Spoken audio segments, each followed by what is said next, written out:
안녕하세요, 월가지입니다. 지금 우리 PD가 편집할 영상이 많아서 죽어가고 있기 때문에 오랜만에 옛날 월가지 느낌으로 시황 일주를 몇 주 좀 해야 할 것 같습니다. 그럼 지금 시국이 시국인 만큼 곧바로 컴팩트하게 본론으로 들어가겠습니다. 먼저 미국 국채에 대해서 제가 작년부터 이제 포스팅 통해서 매수하는 거 조심하시라 그렇게 말씀드렸는데, 지난주에 이제 2024년 말, 그러니까 내년 말의 추정치가 4.84% 이하라서 물론 2024년 한 해 동안 얼마나 금리가 위로 튈지는 잘 모르겠지만 4.8% 금리 수준 이상에서 안전 마진을 두고 소액 분할 매수 생각할 수 있다, 그렇게 말씀드린 부분에 대해서 조금 더 다뤄야 될 것 같고요. 그 다음 골드 같은 경우에 1800대에서 매수 기회라고 3개월 전에 말씀드렸는데 지금 거의 2000까지 폭등하고 있고, 많은 분들이 이게 이스라엘 하마스 전쟁 때문이라고 보시지만 한 가지 놓치고 있는 게 무엇인지 이야기를 해볼 거고요. 그 다음 다들 궁금하신 주식시장, 저는 이제까지 시황 일주에서 계속 미국 주식시장은 어찌 될지 긴가민가하다 그런 뷰였고, 코스피는 2600 수준 위에서 풋옵션을 계속 매집하면서 들고 있었는데 이게 이제 폭락을 시작했는데 바닥이 어디쯤일까? 제가 웬만하면 유튜브 이제까지 하면서 제가 생각한 타이밍 이야기를 잘 안 했는데, 이번엔 시국이 시국인 만큼 미국 시장과 한국 시장이 언제 바닥을 찍을지에 대한 저의 뷰와 논리를 시황 일주에서 공유를 드려보겠습니다.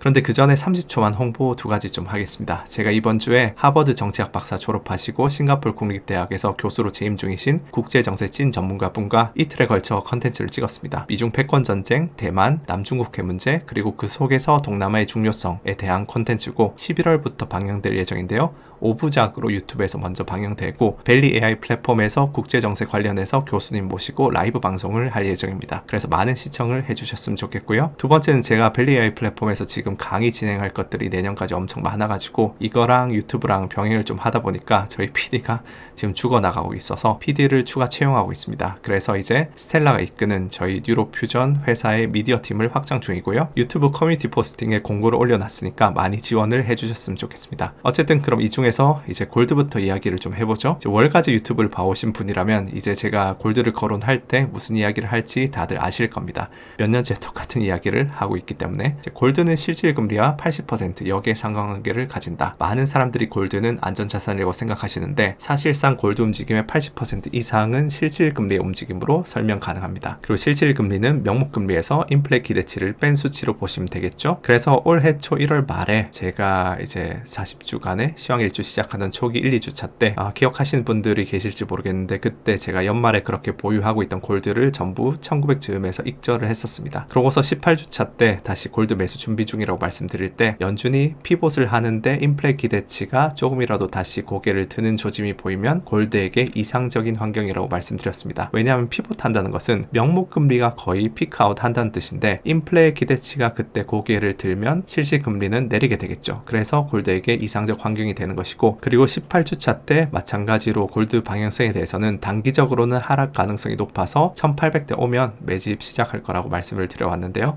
근데 물론 막상 저는 지난주에 이제 슬슬 매수하려고 하다가 주말에 하마스가 이스라엘 기습하면서 제대로 원하는 만큼 사지는 못했습니다. 가격도 1800보다 훨씬 별로고, 그래서 요 매매는 잘 안 됐는데, 근데 어쨌든 이 모든 사고 과정이 전부 이 간단한 실질금리는 명목금리 빼기 인플레 기대치, 그리고 골드 가격 움직임은 실질금리와 반대, 요 두 가지로 전부 설명이 가능합니다. 그럼 차트를 한번 보시죠. 이제 여기가 시황 일주 1, 2주차였던 1월 말 2월 초, 제가 올해 초에 청산한 타이밍이었는데요. 이때 인플레이션은 피크아웃하고 내려오는데 연준은 아직까지 계속 명목금리를 매파적으로 올리던 때였습니다. 그러면 명목금리는 아직 계속 오르고 있는데 인플레 기대치는 서서히 톤다운 되니까 실질금리는 오르게 되고 그 역인 골드는 내릴 것이다, 그렇게 판단하고 청산하고 단기적인 하락을 기다렸는데요. 그러다가 3개월 전 18주차 시황일주에서 골드가 1800대 가면 매수할 것이라고 말씀드렸고, 그때 매수해야겠다고 생각한 로직도 똑같습니다. 아까 전에 그 실질금리식, 이때 명목금리 인상은 이제 거의 막바지에 왔고 앞으로 시점은 모르겠지만 금리는 내년부터 인하 루트로 갈 거니까, 그럼 실질금리는 내리막이 예정되어 있겠죠? 그럼 그 역인 골드는 장기적으로 오를 것이다. 그런데 마지막 인상이 좀 기다리고 있으니까 단기적으로 좀 더 하락한 매수하려고 했는데 1800대에서 매수했으면 하는 희망을 품고 있다가 하마스의 기습으로 폭등하는 모습입니다. 그래서 매매 가격도 별로고 양도 제가 원하는 만큼 못 샀는데, 근데 지금 굉장히 묘한 게 있습니다. 골드의 움직임이 대부분 실질금리로 설명이 되지만 100%는 아니고 안전자산 수요도 영향을 미치니까 지금 이 상승에는 당연히 이스라엘 하마스 전쟁으로 인한 안전자산 수요의 영향도 있겠죠. 그럼에도 불구하고 이렇게까지 급격하게 오르는 것은 단순히 안전을 위한 것 외에도 실질금리가 좀 급격히 낮아진 영향이 있을 수밖에 없다고 해석할 수 있습니다. 왜냐하면 명목금리는 아직 피크아웃을 하지 않았거든요. 10년물은 오히려 높아지고 있고, 그럼 이 시기에서 명목금리가 아직 피크아웃 안 했으면 이 두 번째 항, 인플레이션 기대치가 명목금리가 오르는 것보다 좀 더 뛰고 있다는 뜻이겠죠. 그러면 이 인플레 기대치가 진짜 오르고 있는지 어디서 확인을 할 수 있을까요? 그것은 이 TIPS Break-Even Inflation Rate에서 볼 수가 있습니다. 지금 이 그래프인데요. 이제 TIPS는 인플레이션을 방어해주는 미국 국채입니다. 인플레이션이 뛰는 만큼 더 많은 이자를 주는 것이죠. 그러면 시장 참여자들이 앞으로 인플레이션이 높아지겠다고 예상하면 TIPS 국채의 인기는 이제 일반적인 국채에 비해서 높아지겠죠. 다시 말해서 TIPS 국채와 일반 국채의 시장 가격을 비교하면 시장 참여자들이 앞으로 기대하는 인플레이션이 어느 정도인지 도출할 수 있을 겁니다. 그렇게 도출한 것이 바로 이 10년물 Break-Even Inflation Rate인데요. 10년물 국채와 10년물 팁스를 비교한 거. 근데 보시면은 이 10월 초 들어서 이게 급격하게 뛰고 있습니다. 지금 이게 무슨 뜻일까요?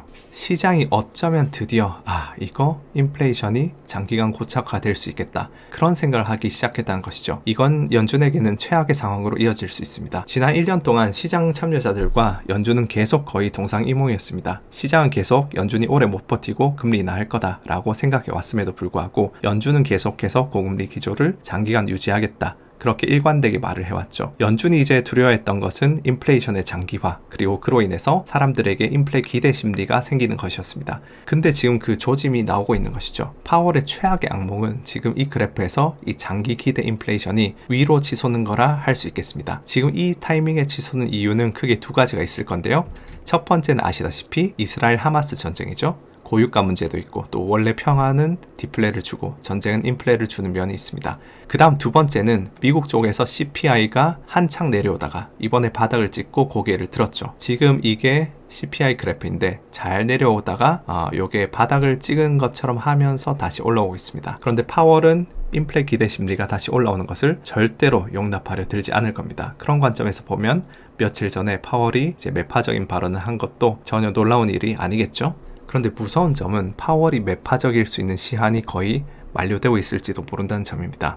당연히 이런 매파적인 태도를 무한정 가지고 갈 수는 없겠죠. 이미 미국 외의 국가들은 무너지고 있습니다. 우리나라도 이제 가계부채와 여러 가지 문제들, PF 사태나 그런 게 터지기 일보 직전이고, 매일 4.5개 기업들이 파산 신청을 하고 있고요. 중국도 부동산 위기 겪으면서 헝다와 비구이위안 파산하고 있고, 일본도 일본 국채 난리가 났죠. 근데 그런 것에 아랑곳하지 않고 미국 연준이 고금리 기조를 더 높게, 더 길게 유지를 언제까지 할 수 있고 언제 멈출 것인가, 거기에 대해서 저는 지금부터 3, 4개월 후, 그러니까 늦겨울 초봄 그 전후로 연준이 양적 긴축을 멈출 확률이 굉장히 높다고 생각합니다. 왜냐? 지금 시한폭탄이 벌써 째깍거리고 있고 3, 4개월밖에 남지 않았기 때문이죠. 그게 터질 때 미국 주식시장은 바닥일 거라고 생각하고, 코스피 시장은 총선 때문에 애매한 두 가지 시나리오가 있는데 여기에 대해서는 다음 영상에서 바로 이어서 하겠습니다. 지금 제가 정신이 없어서 바로 제가 내일 이어서 찍도록 하겠습니다. 감사합니다.